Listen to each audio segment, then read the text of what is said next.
Well, here it is, another fabulous day here in Northeast Pennsylvania. We're supposed to be getting a snowstorm today, and this is the first part of it. It's early enough in the storm where the sidewalks still look nice.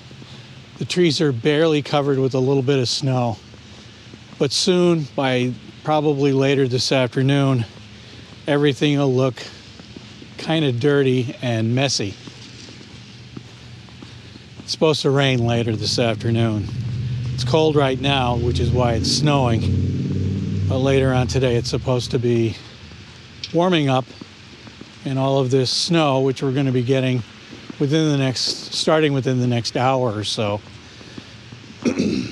will either melt, turn to slush, and then, as is usually the case, it turns into ice, which makes my walking difficult.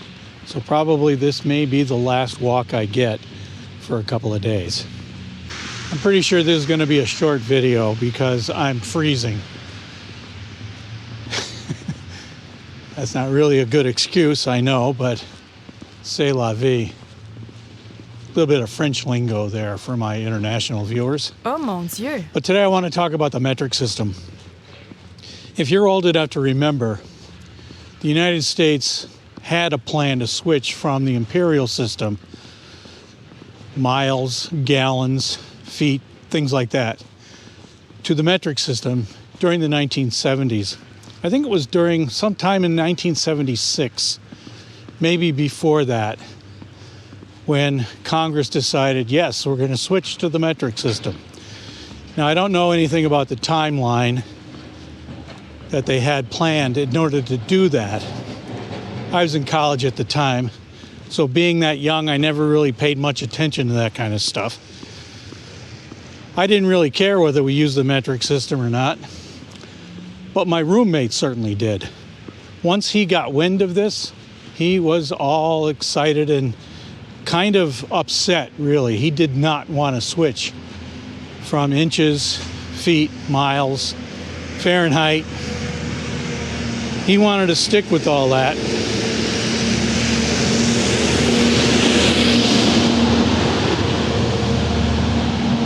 And one of the reasons he gave was he didn't want to have to change the wheels on his car. Huh?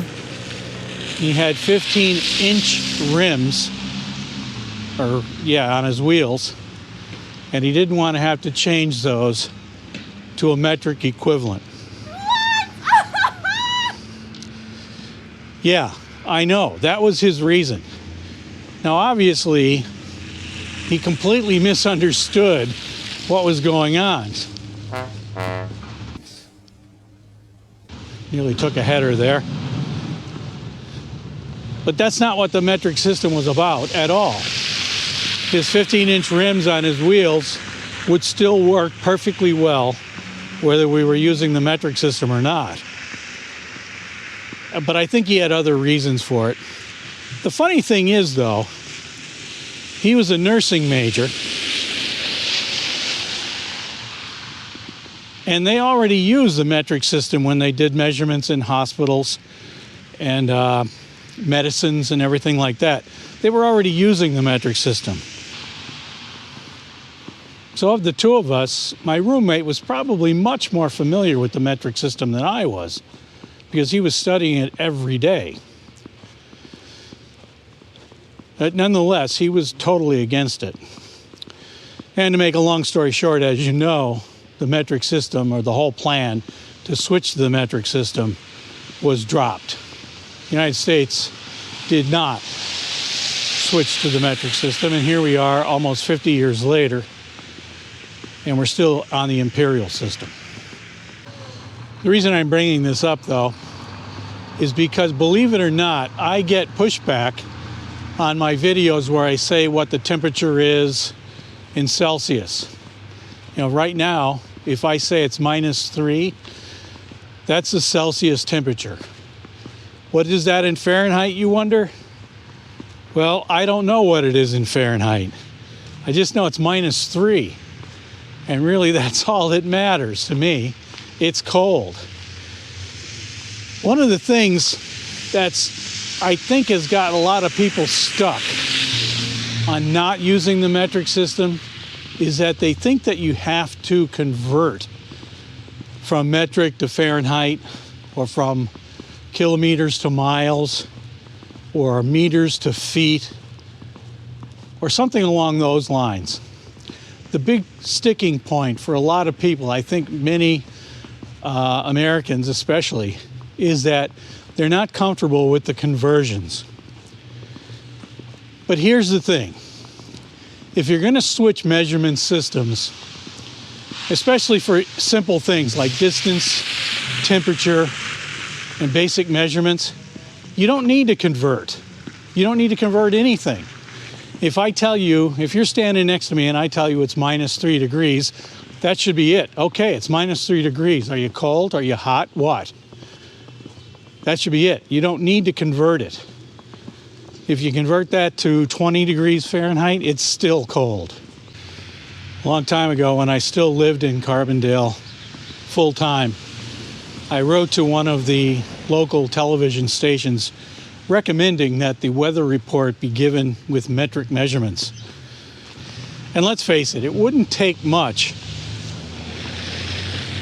wouldn't take anything for them to start giving the weather with Celsius temperatures, measuring snow or rain accumulation in millimeters or centimeters or whatever it was.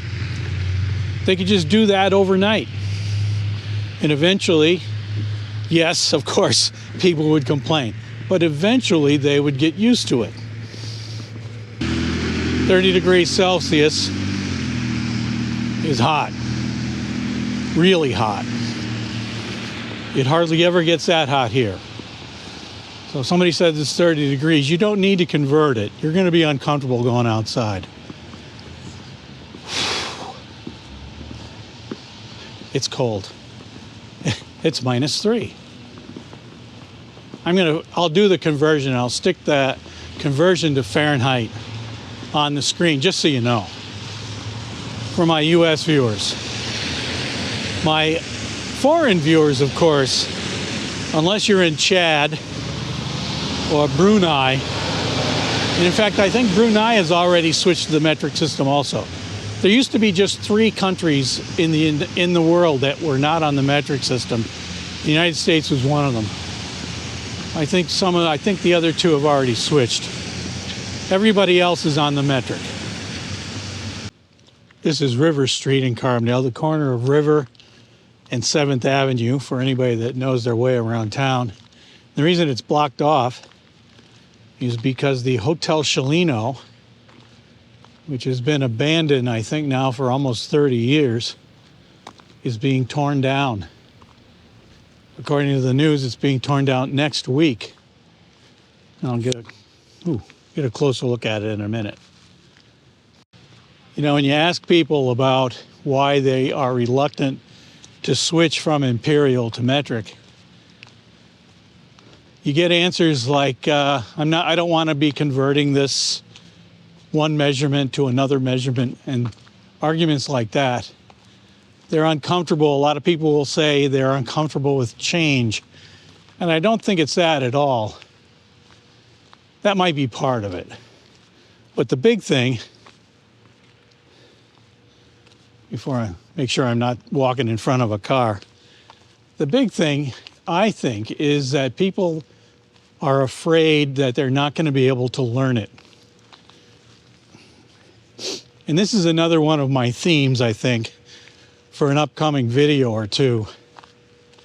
Not this one, but how we learn things. I've thought about this a lot over the last 10 years because